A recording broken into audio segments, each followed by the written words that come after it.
বাংলা বাক্যকে আরও সুন্দর আর জীবন্ত করে তুলতে চান? আজকে আমরা ঠিক সেই জাদুটা শিখতে যাচ্ছি, মাত্র ৫ মিনিটে। চলুন জেনে নেওয়া যাক ক্রিয়া বিশেষণ বা অ্যাডভার্বের আসল রহস্যটা কি। আমরা তো হামেশাই বলি সে দৌড়ায় বা সে গান গায়, খুব সাধারণ বাক্য তাই না? কিন্তু যদি এই বাক্যগুলোকে আরেকটু রঙিন আর একটু লাইভলি করে তোলা যেত কেমন হতো? এই কৌশলটাই কিন্তু লুকিয়ে আছে গ্রামারের একটা ছোট্ট কোণায়, আর সেখানেই তো আসল মজা।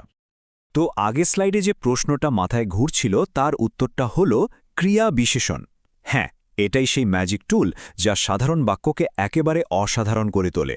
তো চলুন প্রথমে জেনে নেওয়া যাক এই ক্রিয়া বিশেষণ জিনিসটা আসলে কি, আর কেনই বা এটা এত জরুরি। আচ্ছা, তাহলে অ্যাডভার্ব বা ক্রিয়া বিশেষণ আসলে কি? এভাবে ভাবুন তো, এটা হচ্ছে বাক্যের মশলার মতো। ঠিক যেমন মশলা দিলে খাবারের স্বাদ একদম বদলে যায়, অ্যাডভার্বও ঠিক সেভাবেই একটা কাজ মানে ভার্ব বা কোনো বিশেষণ মানে অ্যাডজেক্টিভকে নিয়ে আরও একটু বিস্তারিত তথ্য দেয়, আর এতেই বাক্যটা অনেক বেশি ইন্টারেস্টিং হয়ে ওঠে।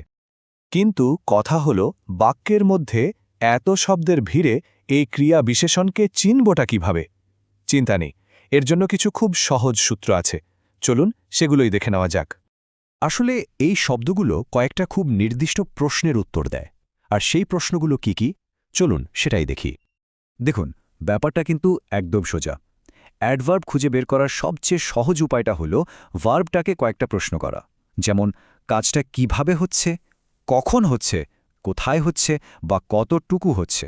ব্যাস, যে শব্দটা এই প্রশ্নগুলোর উত্তর দিয়ে দেবে সেটাই হলো আমাদের অ্যাডভার্ব। কি সহজ না? তো নিয়ম তো জানা হয়ে গেল, এবার আসল মজাটা শুরু। চলুন সরাসরি কয়েকটা বাক্যের মধ্যে ঢুকে পড়ি আর দেখি এই নিয়মটা বাস্তবে কিভাবে কাজ করে। আমার বিশ্বাস, উদাহরণগুলো দেখলেই পুরো ব্যাপারটা জলের মতো পরিষ্কার হয়ে যাবে। এই টেবিলটার দিকে একটু তাকান। প্রথম বাক্যটা কি? সে দ্রুত দৌড়ায়। আচ্ছা, যদি প্রশ্ন করি সে কিভাবে দৌড়ায়, উত্তর আসছে দ্রুত। তাহলে দ্রুত শব্দটা এখানে অ্যাডভার্ব। পরেরটা দেখি, সে সুন্দরভাবে গান গায়। প্রশ্নটা একই, কিভাবে গায়? উত্তর হলো সুন্দরভাবে। আর একদম শেষেরটা, তারা গতকাল এসেছিল। এখানে প্রশ্ন হবে কখন এসেছিল? উত্তরটা হলো গতকাল। দেখলে তো কত সহজে অ্যাডভার্ব খুঁজে বের করা যায়। তাহলে আমরা কি বুঝলাম? দ্রুত, সুন্দরভাবে বা গতকালের মতো এই শব্দগুলো ছাড়া বাক্যগুলো কিন্তু ভুল ছিল না, কিন্তু কেমন যেন একটা ম্যারম্যারে ভাব ছিল, তাই না? এই অ্যাডভার্বগুলিই আসলে বাক্যে আসল রংটা যোগ করে আর বাক্যটাকে সম্পূর্ণ করে তোলে। আচ্ছা, এত সব আলোচনার পর যদি শুধু একটাই কথা মনে রাখতে হয় তাহলে সেটা কি হবে? চলুন ক্রিয়া বিশেষণ চেনার সেই মূল নিয়মটা, সেই গোল্ডেন রুলটা একবার দেখে নিই। এই নিয়মটাই হলো আসল কথা।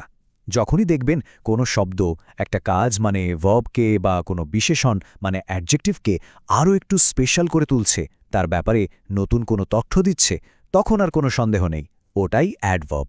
এর চেয়ে সহজ সূত্র আর হয় না, তাই না? এবার একটু ভাবুন তো, আমরা যে প্রতিদিন এত কথা বলি তার মধ্যে নিজের অজান্তে কত অ্যাডভার্ব লুকিয়ে থাকে, তাই না? এখন থেকে যখনই কারো সঙ্গে কথা বলবেন বা কিছু পড়বেন, এই অ্যাডভার্ব খুঁজে বের করার খেলাটা কিন্তু খেলতে পারেন। দেখবেন বেশ মজা লাগবে।